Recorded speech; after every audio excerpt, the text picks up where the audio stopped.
Then we went through searches that would be more akin to going into a prison. No cameras, no phones, nothing that could document what was happening to Terri or provide support for her. And then walking in, there's armed law enforcement with one simple instruction: arrest the mother if she does anything to keep her daughter alive. I'm Paul Hastings, and you're listening to Compelled. Real people telling true stories about God's compelling love working in their lives. I'll tell you more about Compelled and share a sneak peek of next week's episode right after our story. I'll also share an opportunity at the end of our show for listeners to win an autographed book from today's guest. As a word of caution, today's story deals with the tragic topic of euthanasia and may not be suitable for younger listeners. Our guest is David Gibbs, the founder of the National Center for Life and Liberty and an attorney who's been called to a very unlikely mission field, the American justice system. As David will share, all humans are created in the likeness of a creator God who has placed a calling on all Christians to care for the least of these. We hope you enjoy. I'm blessed to be here with David Gibbs III, an attorney. And David, can you just go ahead and introduce yourself and tell us a little about who you are? Well, Paul, absolutely. I'm an attorney. I'm an old Duke Law grad back from 1993. And I go into legal missionary work. And a lot of people think lawyer and missionary, how do you mix those up? But my work on a daily basis is in the courtroom. I do a lot of work defending Christian liberty, churches, nonprofit organization, parental rights. And then I also work in the government, trying to influence our government in a few arenas, certainly on faith and family issues, do some Fox News consulting, as well as preaching in churches and doing seminars. And so I stay busy. The organization's the National Center for Life and Liberty, and we have kind of a simple motto that sort of encapsulates our world. If it's wrong, fight it, and if it's right, fight for it. Yeah, that's great. How did you become, as you termed, a legal missionary? How did that happen? My father was an attorney, so I'm second-generation lawyer, and he was just a practicing attorney actually in Cleveland, Ohio. And a pastor approached him, and this is way back in the 70s, and said, I've been sued for the faith. And, my dad was a young attorney, and he was like, no, you're misreading something. This is America. We have a constitution. You have rights. You can't be sued for the faith in America. And the pastor's like, no, I have. Can I come to your office? And the pastor and the parents were running this very small school. And in the 70s, the state of Ohio said, we hold a monopoly on education. Okay, you don't have state certified teachers, you don't have state approved curriculum, you're not doing it the way we want you to do it, and you haven't sought our permission, and so we are now coming against you. Well, that was one of the early cases where educational freedom, as we would call it, for parents and churches and people of faith, versus maybe a government monopoly, which is really what was in place. We had private schools, but the government certified, approved, and essentially controlled all education. So my dad sort of stumbles into this and became convinced over time that he was wrong and that the state was wrong and the pastor was right. Yeah. And so my dad became the lawyer for this gentleman, and they began a journey that would ultimately result in success. And there were other cases. The Amish started to have a case, and then a few years later there were some early homeschool cases. And so it was kind of what we might call that 1970s. There were thousands of matters, issues, cases that went forward and ultimately culminated with faith-based education, homeschool education, and private school education, if it's done as a matter of faith, being exempt or constitutionally protected from government control. And so as my dad got involved in this, it began to engulf more and more of his life. So I grew up as a kid. I remember distinctly meeting a number of pastors, and I mean, these are, back in the 70s, everybody wore a suit, that was, so these are nice looking guys in a suit. Yeah. And they're sitting in a jail cell. Wow. And it was like, I remember some hearings back then, children weren't allowed in the courtroom. So I'd be in the hallway with these children, and I would look around, and these other kids had these grocery bags full of their blankets, some clothes, some teddy bears, some of their toys. And some of these children were there knowing that if their parents didn't prevail in court or their church was unsuccessful, that they were going to be taken into state custody. Oh my And their goodness. parents didn't want them to be, without maybe, basic things that they would need if they lost the custody of their children. And so, I look back at those pastors, I look back at those parents. They took a strong stand because they believed it was right, that they would be able to give their children a faith-based education. And so, watching that as a child, I went to law school with the distinct goal of wanting to be involved. And so I believe pastors are called. I believe missionaries are called. People can be called to business, different vocations, and so I just knew that the Lord wanted me to step into this arena and to really serve His people Yeah. with their legal needs. Okay, so let's walk forward from 1993. You graduated from Duke Law. I know that from meeting you previously that you became involved in a very significant case in the pro-life community. Maybe 10 years into your legal career, can you kind of tell us about that experience and that journey? Terri Schiavo. Originally, Terri collapses in 91, and the family united to basically take care of her. Okay. And I didn't know her back then, so I'm just telling you what I was relayed to by the parents that, she was working on parallel bars. She was getting her ability to speak more clearly back and was making tremendous progress. And that's not uncommon with the brain injured individual, that there is significant progress in the early stages. Michael Schiavo, the husband, proceeds to sue a number of doctors. Okay. And his allegations, and again, we're just kind of going back in history where, if you'd have done a better job monitoring, caring, looking after my wife, she would not have had this great disability. What proceeds to happen is he didn't get the $25 million, but a couple $1,000,000 was awarded. And then all of a sudden, a few things happened. The money came in, and it was in a trust account for Terri. Michael got a couple 100,000, but there's a few million over there that would be his if she were dead. Mm. And then he got a girlfriend. And I think the combination of the money and the girlfriend certainly changed his motivation. And all of a sudden, Michael Schiavo says, you know what?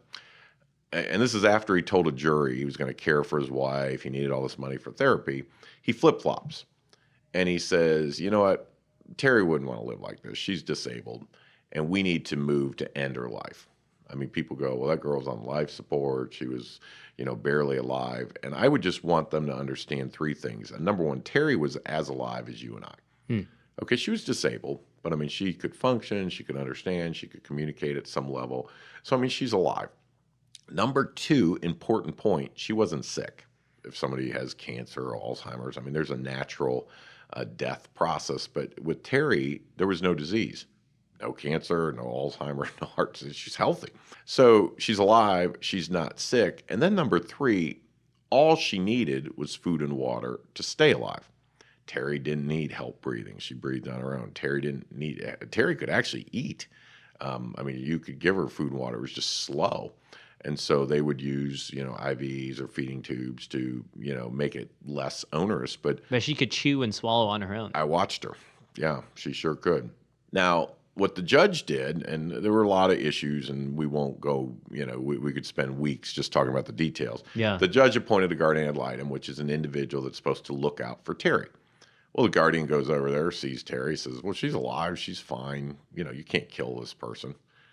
And kind of interesting, the judge dismisses the guardian, says, we don't need your services, and appoints himself as both judge and guardian, which is a little unusual. Wow. Florida allows that, but most states question if you're going to be the decision maker, you don't really want to be the guardian.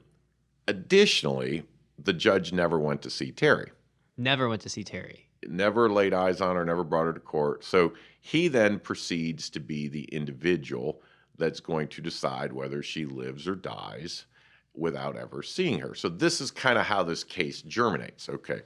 The judge then issues what we might call a death order, says, yeah, it's okay, we can kill her. And it was interesting. I wasn't there. There were some lawyers and there were some good people involved, working on this issue. And the family's just confused.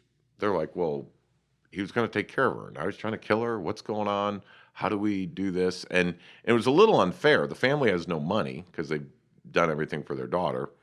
Michael Schiavo has a couple $1 million of money that he's using to fund basically the death of Terri. So it was kind of an inequitable battle, Oh my shall we goodness. say. And at this point, the case moves along and the courts are allowing her to die. That's when I met them. And I will be very honest, Paul, I thought it was a career ender for me. I mean, this girl's going to die.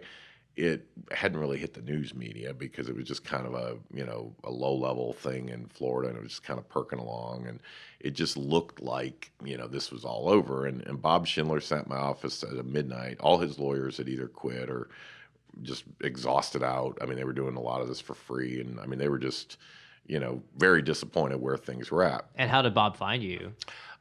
It was actually somebody through a church said, you ought to talk to David Gibbs. Maybe he could help you. And so he sat there, and I'd never forget what he said. He said, David, I know it looks pretty bad, but he said, if there's anything you can do to save my girl, I'd sure appreciate it. And I said, well, Bob, we're going to sure try. But I mean, you do realize this is, we're in the Hail Mary part of the ball game. I mean, this is last minute, we're going to try, but I mean, it's going to be difficult. And he said, but if they end up killing her, will you make sure everybody knows what happened? So what happened, Paul, is we got involved, and we threw everything we could at it legally, which did definitely lengthen Terri's life by a number of years. But what added and created the media storm was the politicians in both the state of Florida and in Washington, D.C. got involved.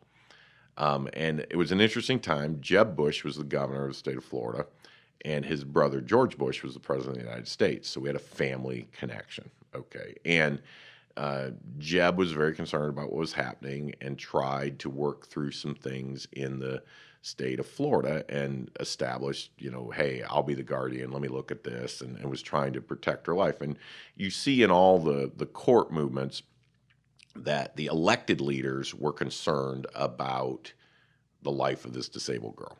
Okay. The courts, and this is unfortunate, were more concerned about their power.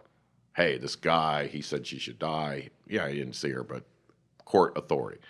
And so that played out and ended up before the Florida Supreme Court, and the Supreme Court struck it down and said, no, we're going to let her die.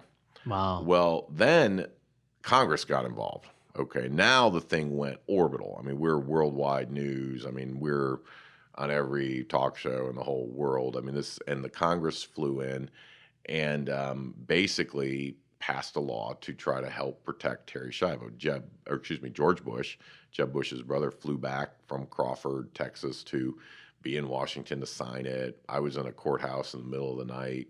This was a wild moment. Wow. Our case would actually set a record. The American Bar Association notified me that we went before the Supreme Court twice in 10 days, which is almost impossible. Wow. They waived all the printing requirements. We were emailing into justices' homes. It was a different world. Did you deliver the oral arguments yourself then? We were, the Terri Schiavo case moved so fast. It was on 3-hour briefing schedules and rulings. So the answer is there were no oral arguments. We were actually doing it before the court. I mean, it was kind of like hit, print, send.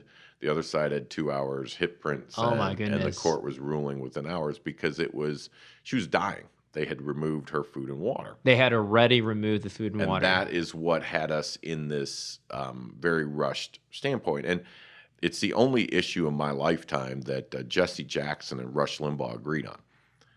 They were both supportive of protecting Terri's life. And it was heavily supported by the Democrats also as a disability case. They were very concerned about the rights of the disabled, and it went through the Senate unanimously with names like Barack Obama, Hillary Clinton, before he passed away, Senator Kennedy. Any senator could have stopped us. So the Democrats were viewing it as a disability case. Now, Barack Obama would later call it the biggest mistake he made. Wow. But nonetheless, the Democrats were very supportive. And then the Republicans, also concerned about the disabled, but also with a pro-life perspective. And, one of the issues that bothered a lot of people is if Terri had been convicted of criminal acts, a murder of capital punishment, she would have her own lawyer. She would have years of appeal. She would be entitled to lots of protection just because Supreme Court understands death is different. It's irreversible. It's something we'd rather not make a mistake. And so Terri never got her own lawyer, never got any reviews, never got any protection. Why? She didn't murder anybody. So at the end of the day, was Terri disabled? Sure. I mean, her arms didn't, she wasn't able to put food in her own mouth. She wasn't able to walk. She had brain injury. But was she alive, functioning, reactive, and was she also in pretty good health? The answer is yes. So at a level, I use the word she was a perfect storm to really challenge, really where is our nation at? There was probably the most indelible moments in my life were watching Terri die. And like I was in there with Mary, the mother, the last time she'd see her daughter alive. And it was quite onerous. Just so folks understand, this is not some third world country. This was in the United States. I mean, to go see Terri, there were multiple security checks. I mean, we were all over TV at this point, but we had to show photo IDs. Then we went through searches that would be more akin to going into a prison. I mean, full body. I mean, if you don't want to be touched, then you're not going in. Totally emptying your pockets. I mean, you're not going to carry a mint. You're not going to carry anything that could, no cameras, no phones, nothing that could document what was happening to Terri or provide support for her. And then walking in, there's armed law enforcement with one simple instruction: arrest the mother if she does anything to keep her daughter alive. Now, these were gracious police officers, but I mean, they know what their job is, and they were, I think, a little embarrassed to be there, but this was the mandate. So we would walk down the hallway, and, when we went into the room, law enforcement following, I thought for a moment, and I was confused. I thought, did they put her on a ventilator? And I thought, well, that doesn't make sense. And then I thought, well, did the air conditioner go out? I mean, what's this noise? And then I realized it was Terri breathing. Oh. When you move closer to death, you move into that real heavy, labored, almost a gasping, jumping to your breath, and very mechanical and very labored. And I knew Terri was struggling, and I would kind of walk to the foot of the bed. Mary would go up by her daughter, and I had seen Paul, dry skin. I mean, sunburn, or you can peel, and again, the water coming out of your system makes you kind of flaky. I had never seen a totally dry mouth, like where the lips were peeling or the tongue. And as I would watch Mary begin to cry and hug her daughter, and she would say things like, Terri, you're not alone. I'm here with David. You're going to be with Jesus soon. And then she would start to pray, oh God, don't let my daughter suffer. And then and she would kind of go back and forth, and I would watch the tears of this broken mother hit the dry skin of her daughter and almost kind of like run down her cheek. And I remember almost a surreal moment, just standing there watching this, not believing that this was reality, and yet there it was before my eyes. And I remember thinking to myself, this isn't what our founding fathers sacrificed their lives, their fortunes, their families for. This isn't what those military families have empty chairs at holidays and brothers and fathers and daughters that don't come home. This isn't what they paid those prices for. And here's what I'm watching in our country. And I don't really know, Paul, how long we were in there. It was probably 20 or 30 minutes. And then Mary would step out, and that would be the last time she would see her daughter. And I would rejoin her in the hallway. And she was kind of, again, we didn't have a lot to dally. And one of the officers handed her a tissue, and she was wiping her eyes. And never forget, she says, David, I'm no lawyer and I'm no doctor. But she said, what I can't understand, why do they have to kill my little girl?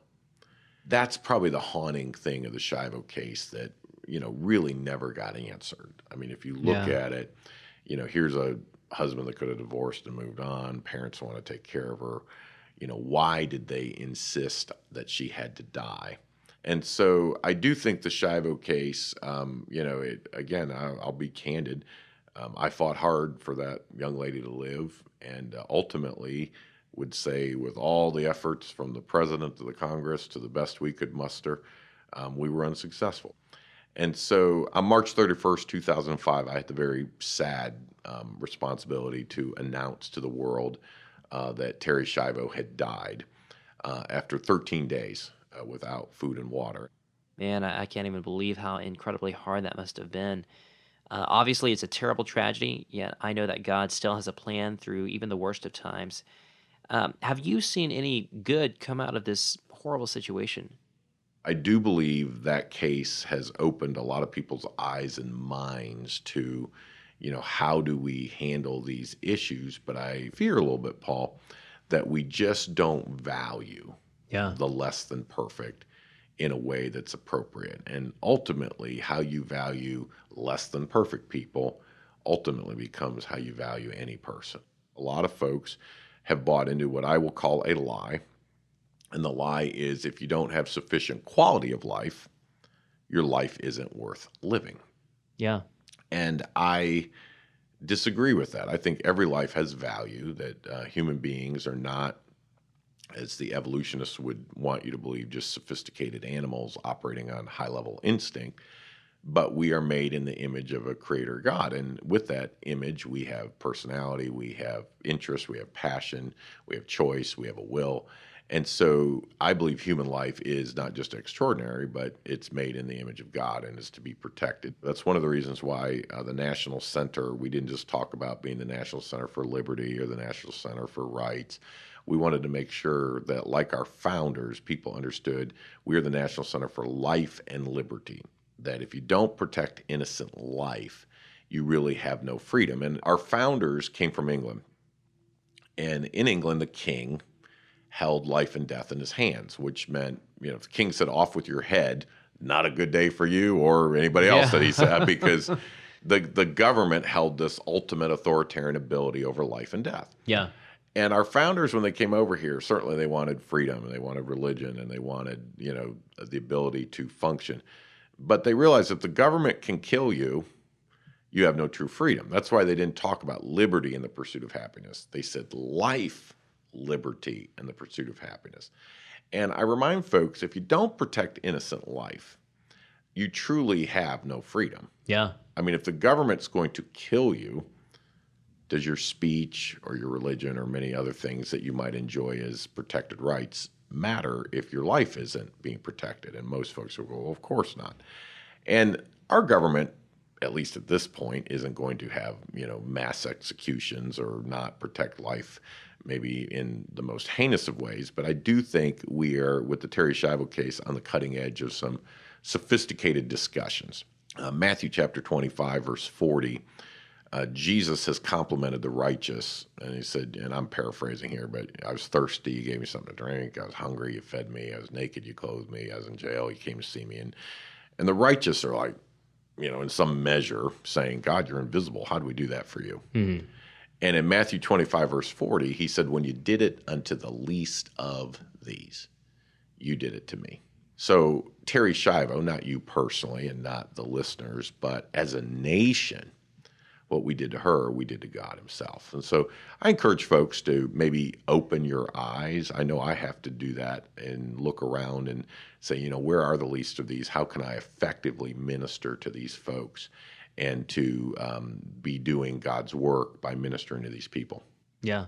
Yeah. Wow. Well, thanks for sharing that, David. It's just so incredibly discouraging to look at something like that. And it's just like, where was God during that moment, And I don't know if, do you have thoughts to share towards that?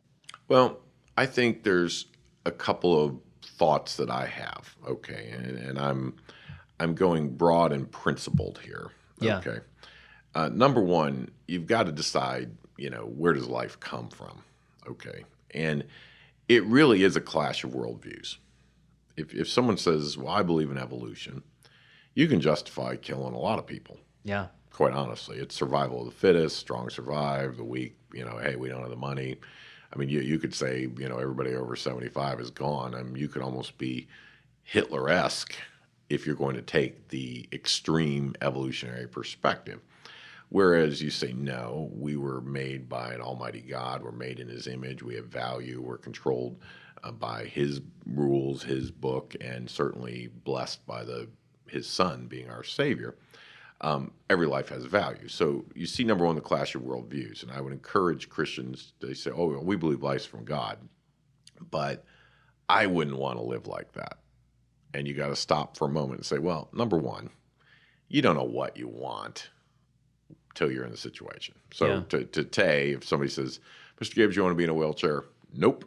But if that through accident, disability, disease is where I end up, I don't want to be there. But that doesn't mean that wasn't God's plan for me, and I need to, be willing to accept both the good and the difficult in my life. And so I think some Christians have almost got a sense of entitlement, like I'm entitled to a blessing. Yeah. I had one fella come up to me. It was an interesting conversation.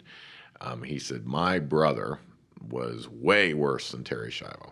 And I said, what do you mean?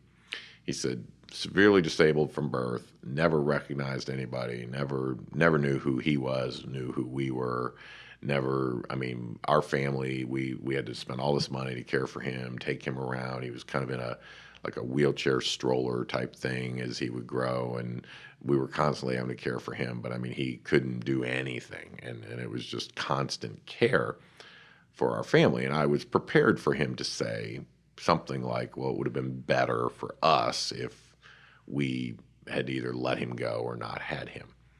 But his response startled me because he said, and I just am so thankful for my brother. And I'm saying, well, why do you say that? And I really was wanting to hear because it was so counterculture. Yeah. He said, my brother is what kept our family close. My brother is what kept our family in church.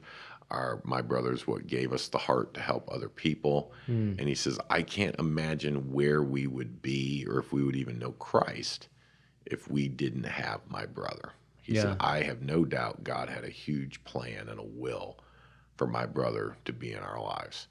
Yeah. What a great testimony, and what an encouragement, I think, too, just to those that are listening that are experiencing similar situations with loved ones. Let's make a transition here. After the Schiavo case, you then created the National Center for Life and Liberty, and you've already touched on it a little bit, but can you tell us more about the organization and what y'all do? National Center for Life and Liberty has the three facets that I mentioned earlier. Number one, we go to court. Number two, we work on policy. And number three, we try to be a voice in the culture. Courtroom, we are defending churches and nonprofit organizations, so we're defending a lot of that. We represent individuals in their cases. It could be in the workplace. We're representing right now a law enforcement officer that was demoted for inviting a coworker to church. Those type of situations. Yeah. It could be a parental case. So the individual cases, and then some cases that we call in the public interest. This would often be a government entity. We're currently representing a number of counties over the issue of can you have a prayer at your meeting that mentions the name of Jesus. And so that would be kind of the litigation world. Then on the public policy world, we work state by state with different groups. So like in the state of Texas, we might assist Texas Right to Life or Texas Homeschool Coalition or different groups. So we provide legal support on a as needed or requested basis, and we have partners in different states. And then we also meet in Washington with the White House and the Congress. And again, our focus there is faith and family. But one item that's probably a little unique to us as well is we're big believers in limited government. I don't care whether it's Barack Obama, Donald Trump, or whoever else is in the White House. They should read the Constitution before they do things. And then the voice in the culture through radio, television, podcasts like this. Also, Do a lot of speaking in churches. I'll be in about 100 churches a year. Wow. And then seminars where we will train a couple thousand churches. So I would say on an annualized basis, between the training and then legal support, we're probably touching 4 to 5,000 churches a year in the United Wow. States with practical, either legal defense or help. So we stay busy with all of that, and we're honored to do it. The passion of the NCLL is back to that motto that I drive. If it's wrong, we're going to fight it. If it's right, we'll fight for it. And that can, even from day to day, be a changing paradigm. I mean, you look at just how quickly things have changed. You look here at the state of Texas, um, you know, um, homosexual conduct was deemed criminal, and then one lawsuit says, no, you can't do that. And now it's a protected right. And then you look at marriage being redefined. And so churches, ministries, individuals are dealing with issues that I don't think they would have even anticipated, Yeah. just even a generation ago. And we're watching where even ministry organizations are being, I think, falsely labeled as hate groups and being castigated. And somebody says, well, name calling is name calling. They call you hate group, just deal with it. And if that was the only consequence, I might agree. But the problem is, you can't be a hate group and be tax exempt, so you could lose your government benefits. People get an image of what a hate group is. You think violence, you think, you don't think someone preaching the Bible. And then internet service providers can deny you services.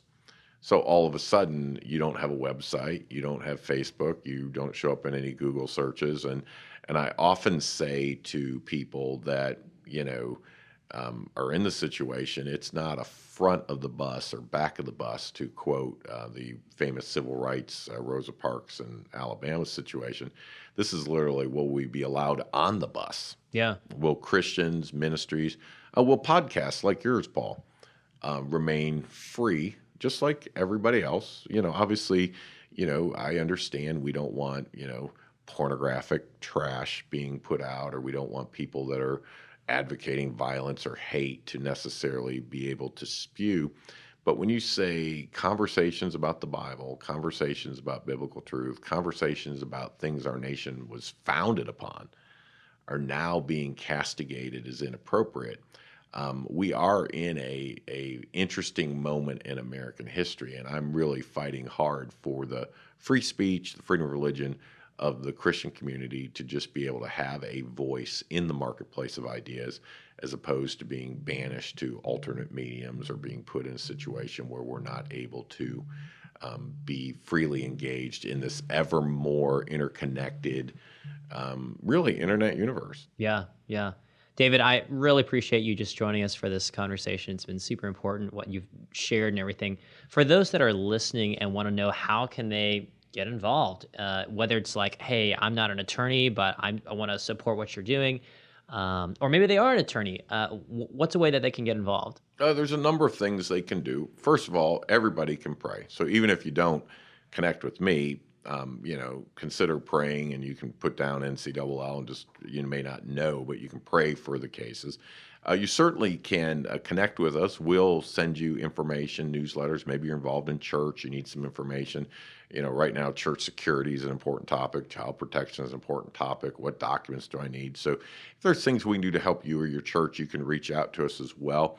Maybe you're just an individual. You say, I'd like to financially support. We're always grateful. I say fundraising is a bucket with a hole in the bottom. You got to throw more in the top than it's falling out the bottom. And so if folks could stand with us, we'd be grateful. And I'll just give a couple easy ways. ncll.org, or text the word liberty to 313131, and that will let you easily connect with us. And let me say this too, Paul. I know you sacrificed to put this together. I'm certainly honored to be part of your podcast, believe in what you're doing, and believe it's important. And I believe good people need to be bold with good information. So I always use Acts 4:29. The early church said, Lord, behold their threatenings, and there was a lot for them back then. Yeah. And then they prayed, grant unto thy servants that with all boldness we'd speak the truth of your word. And so I'm honored to try to be bold, whether it's in a courtroom, legislative hall, church pulpit, or wherever the Lord places me. But thank you for being bold in your faith and your witness and your walk. with your podcast and wanting to be the man of God God's called you to be and to influence others. Well, thank you. And thank you for joining the show. We really appreciate your time. My privilege.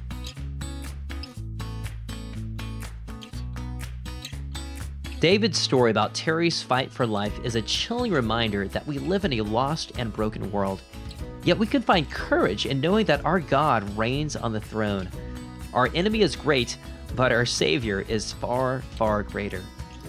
To learn more about David and the National Center for Life and Liberty, visit ncll.org. You can also find more information by visiting our website, compelledpodcast.com, and searching for this episode. We'll include links to several books that David has written, including one about Terri Schiavo's case called Fighting for Dear Life, and a link to a short documentary that David made on the same topic.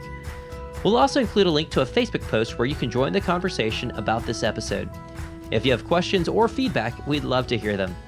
Also, David has donated an autographed copy of his book, Fighting for Dear Life, and several other books and materials that we'll be giving away in a drawing at the end of this week. As a side note, there's a whole set of DVDs and printed materials dealing with legal issues facing churches and ministries today that would make a great gift for any pastor or ministry leader. To enter the drawing, simply leave a comment on our Facebook post or share it. To find other episodes of our podcast, visit our website, compelledpodcast.com. You can also find our episodes by subscribing to Compelled on Apple Podcasts, Spotify, Google Podcasts, Stitcher, Overcast, and many other podcast platforms. New episodes are released every Tuesday. If you've enjoyed our podcast, then we'd really appreciate it if you'd share it with some friends. Leaving a review and a 5-star rating on iTunes or Facebook would also be a big blessing. It's one of the key ways that new listeners can find our show. Our show was edited by Zach Fowler, a gifted film editor, visual effects artist, and storyteller.